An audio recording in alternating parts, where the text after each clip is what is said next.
Hi guys and welcome back. Today I'm going to talk a little bit about one of the approaches that I take when it's time to come up with a color palette. So at the very beginning you'll see me working with some little color chips, and I'm going to talk about that actually in a bit because that is not the first step that I go through when it comes to this kind of a process. But the first thing that I usually do when I have a piece, it's already sketched out and it's relatively simple, I like to go and look up other pictures elsewhere, and it does not have to be restricted to any type of subject matter at all. In fact, I find it a lot more inspiring and interesting to look at all sorts of different things. For this particular piece, I was looking at a lot of these interior design photographs where it had all these really rich jewel tone walls and fabrics, and it had a very dark, sultry kind of a look to it.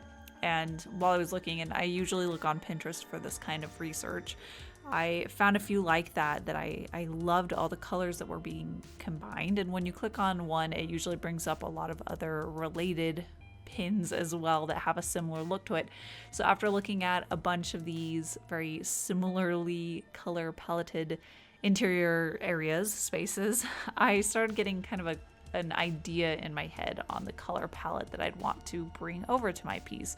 So really my first little tip for this is to look at lots of references and start picking out which ones have certain colors that play together well, and then simplify it down to a couple of colors. So the main thing with a lot of the pieces that or the photographs I was looking at is that they had this rich teal turquoise color and then kind of a burgundy purple color, I think you could kind of say, magenta a little bit, and then some blacks in it or dark grays.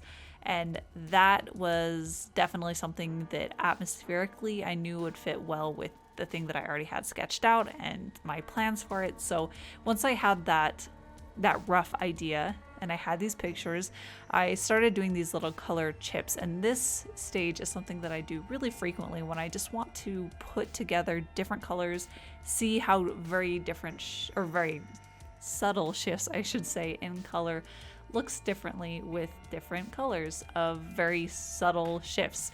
So really this is all just comparing a slightly warmer purple with a cooler blue, or with switching it out for a little bit more of a teal one.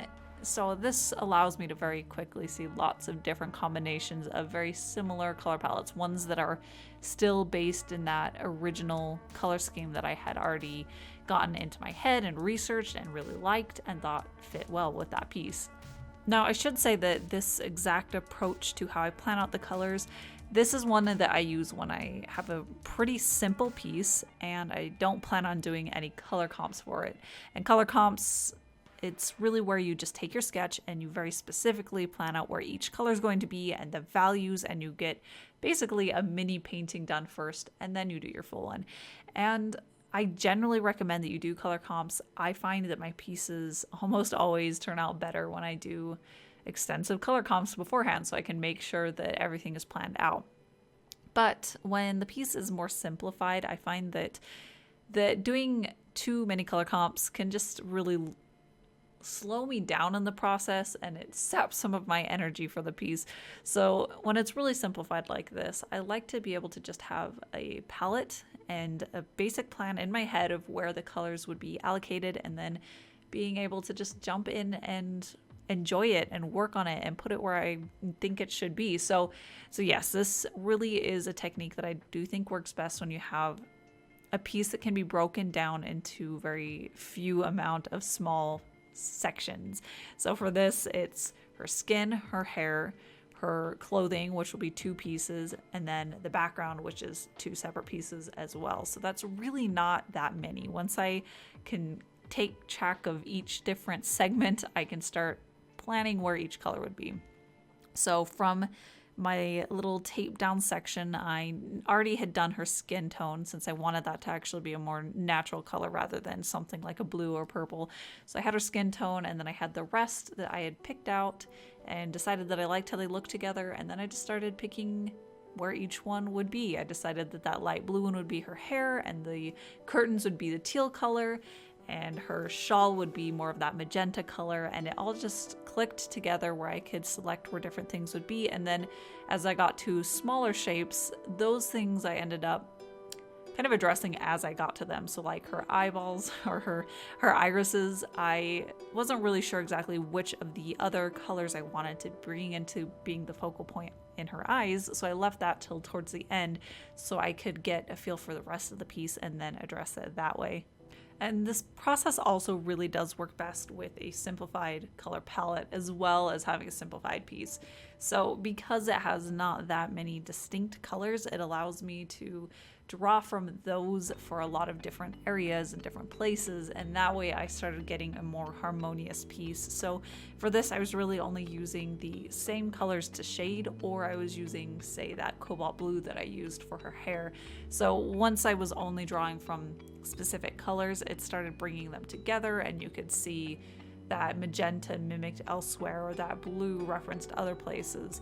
And that really is key when you're planning out your color palettes, is that you need to make sure which ones are going to be the focal points, which ones will be the least used but the most impactful, which ones will be the most saturated.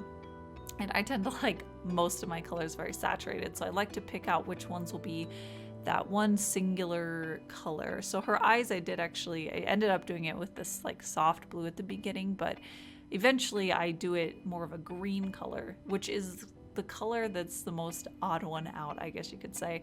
It is the color that I used in the background just as a glaze on top of the curtains to create a little bit of variation in the color. And then I could add that to her eyes, and it had a little bit of that referencing to the background. It connected her with it, but it was also very distinct and different from everything else in her clothes. So I guess overall, just the way that I like to build up color when I'm kind of going at it as I'm working on it is to very carefully, when I'm incorporating new colors, is to very carefully think about it and think about where they can be placed and what's its purpose, and to also use them in oftentimes a more of a glazing method, like I did that green on top of the curtain, so that it's much more of a sheer tint to a color that's already there rather than a completely new color that's incorporated. It just adds a little bit more variation and life to that same color. And the one color that ended up really tying this piece together the most was the ivory black that I used. And that was really important because it ended up being in the background and that smaller section of her clothing, and then a lot of details on her face. So because it had a lot of detailing done in that color, it ended up feeling like this distinct, sharp, contrasting element to the piece, I think. It helped it so that it ties together, and when you see it, it brings the eye to it and brings attention to it. And I love having a color like that, and in this case it's black, but oftentimes I like to choose a very bright saturated color that really stands out, and I like to use it in a lot of different details throughout the piece in a smaller element, in a smaller way, but have it the most saturated, the brightest thing on the piece. And I'm not quite there on the piece yet, but when I was planning out the individual color chips, I knew that I wanted the gold to be in this piece. So I did plan out what exact tone of gold I'd be using in this. In those original photos that I was looking at, a lot of them incorporated these little details that had this antiqued gold elements in them, and I loved that. I loved how that gold really added this spark of interest against these rich, dark, cool colors like the turquoises and the plums. So I knew that I wanted that in this piece, and I knew that it would fit really well with the theme that I wanted for it, where I wanted this to feel very magical and mysterious. And again, when you're planning out your colors, you just want to make sure that they're harmonious and that they fit well together. And for this gold, I tested out a few different golds. I am using fine tech golds. I have this palette that has basically the rainbow of colors, so I took one of those really primary yellow colors and mixed in some of the red so that it brought it down a little bit into more of like this antique look to it. It wasn't quite copper, but it just had a little bit more depth to it, I guess you could say. And that felt perfect to complement the other colors, to not feel too bright primary. It had more of this mysterious look that I wanted it to have.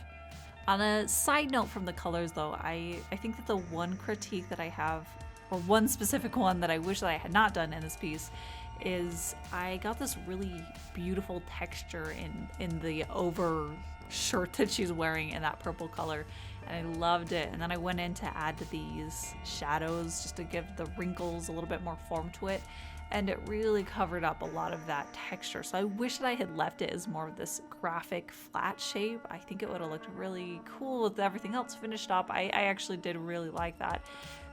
But I think that in the future, that's just something that I'll have to remember, that I like the idea of it being a little bit more graphic, and that I can let things be a little bit less finished than other areas if it enhances the piece. And this painting is available at my shop. There's a link right down in the description. And as a print, she's actually only available exclusively for my patrons during January for the postcard. So if you'd like to sign up for the February exclusive postcard, I do have a link down in the description that'll take you right over there. And I think that is probably it. I do post every Wednesdays and Saturdays right here on YouTube. So I will see you guys at my next video.